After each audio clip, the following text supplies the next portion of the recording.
కడప మహానాడులో Nara Lokesh special attraction గా నిలిచారు. మహానాడు వేదికగా 6 శాసనాలను ప్రకటించారు.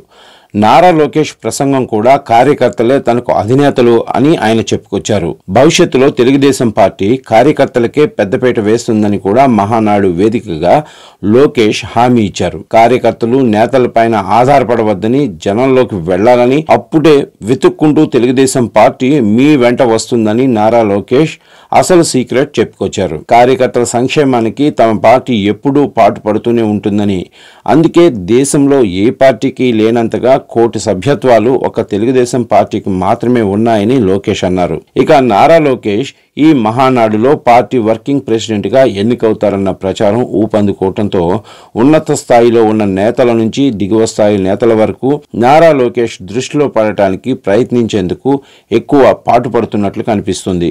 నారా లోకేష్ ప్రసంగానికి మంచి రెస్పాన్స్ రావటం బట్టి లోకేష్ నాయకత్వాన్ని తాము సమర్థిస్తున్నామని చప్పట్లతో చెప్పగానే చెప్పారు నేతలు. ప్రధానంగా తనకు పుంగనూరులో అంజిరెడ్డి తాత, మంజులక్క, పల్నాడులో తోట చంద్రయ్య తనకు స్ఫూర్తి అంటూ చెప్పుకొచ్చిన లోకేష్ వారిని ఆదర్శంగా తీసుకుని తాను ముందుకు వెళ్తానని కూడా చెప్పుకొచ్చి కార్యకర్తల్లో ఉత్సాహాన్ని నింపారు. నారా లోకేష్ కు ఈ మహానాడు ఎంతో ప్రత్యేకం. ఇప్పటి వరకు ఎన్ని మహానాడులు జరిగినప్పటికీ గత మహానాడులో పార్టీ అధికారంలో లేదు. అయినా లోకేష్ అప్పుడు తన ప్రసంగంతో కొంత కార్యకర్తల్లో ఉత్సాహం నింపినా కడప జిల్లాలో జరిగే మహానాడు మాత్రం తనలోని నాయకుడిని కార్యకర్తలకు చూపించిన తర్వాత మాత్రమే ఆయన లీడర్గా ఎదిగానని చెప్పుకోవటానికి ఏమాత్రం సంకోచించలేదు. 2019 ఎన్నికల్లో ఓటమి పాలైన మంగళగిరి నుంచి మాత్రమే పోటీ చేసి తిరిగి గెలవడంతో పాటు యువగళం పాదయాత్రతో కార్యకర్తలను, నేతలను ఏకం చేయటంలో లోకేష్ సక్సెస్ అయిన తీరు కూడా పార్టీలో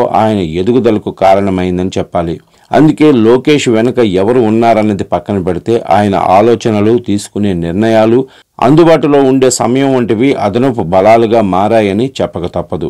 ఆంధ్రప్రదేశ్ రాజకీయాలను పరిశీలిస్తే ఆశ్చర్యకరమైన విషయాలు బయటకొస్తాయి. తెలుగుదేశం పార్టీ స్థాపించి దాదాపు 4 వసంతాలు కావటంతో అక్కడ పుట్టి పెరిగిన రాజకీయ నేతలు ఆ తర్వాత మంచి స్థానంలోకి వెళ్లారు. కొందరు ముఖ్యమంత్రులు కాగా మరికొందరు కీలక మంత్రి పదవులను దక్కించుకున్నారు. ఒకప్పుడు కాంగ్రెస్ నుంచి వచ్చి బయటకు వెళ్లిన వారు ఇతర పార్టీల్లో చేరి మంత్రులుగా చేరిన వారు అధికంగా కనిపించేవారున్నారు. కానీ ఇప్పుడు మాత్రం 2 తెలుగు రాష్ట్రాల్లో తెలుగుదేశం పార్టీ నుంచి వచ్చిన వాళ్లే మంత్రులు, ముఖ్యమంత్రులుగా అధికంగా ఉండటం కనిపిస్తుంది. టీడీపీ ఆవిర్భావం నుంచి ఉన్న వాళ్లు వివిధ కారణాలతో పార్టీ మారి ముఖ్యమంత్రులుగానూ మంత్రులుగానూ మారిపోయారు. తాజాగా మహానాడు కడపలో జరుగుతున్న సమయంలో ఈ అంశం హాట్ టాపిక్ గా మారింది.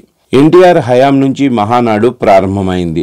నాడు మహానాడులో పాల్గొని తర్వాత రాజకీయాల్లో ఉన్నత స్థాయికి వెళ్లిన వారు, అమాత్య పదవులు అందుకున్న వారు ఎందరో ఉన్నారు.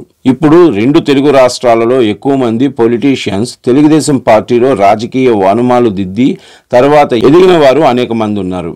మహానాడులో ఇది చర్చనీయాంశంగా మారింది. అంతెందుకు 2 తెలుగు రాష్ట్రాలు విడిపోయిన తర్వాత తెలంగాణకు ముఖ్యమంత్రులు అయిన ఇద్దరూ టీడీపీకి చెందినవారే. కేసీఆర్, రేవంత్ రెడ్డి అక్కడి నుంచి వచ్చినవారే.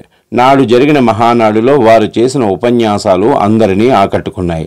అందుకే నేటి తరం రాజకీయ నేతలకు మహానాడుతో విడదీయరాని బంధం ఉంది. నాడు మహానాడు వేదికపై ఉన్న రోజా, అవంతి శ్రీనివాస్, కొడాలి నాని, విడుదల రజనీ వంటి వారు వైసీపీ హయాంలో మంత్రులయ్యారు. ఇక కేసీఆర్ 10 ఏళ్ల పాటు అధికారంలో ఉన్నప్పుడు కేబినెట్ లో ఉన్న వారిలో ఎక్కువ మంది టీడీపీ నుంచి వచ్చిన వారే.